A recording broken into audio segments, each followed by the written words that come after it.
Kung mahal ka talaga ng lalaki. Kung mahal ka talaga ng lalaki, hindi mo kailangang magtanong kung mahal ka niya.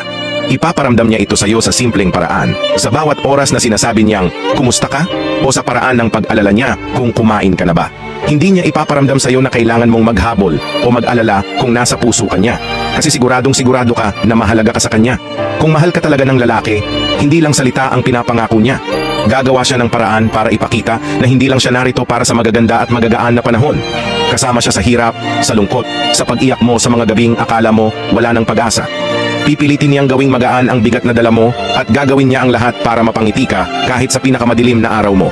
Kung mahal ka talaga ng lalaki, hindi mo kailangang baguhin kung sino ka.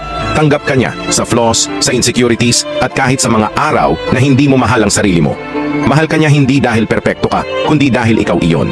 Mahal ka niya dahil nakita niya ang halaga mo kahit hindi mo pa ito nakikita sa sarili mo. Kaya huwag kang matakot magmahal, pero piliin mong mahalin ang taong hindi mo kailangang tanungin o pilitin.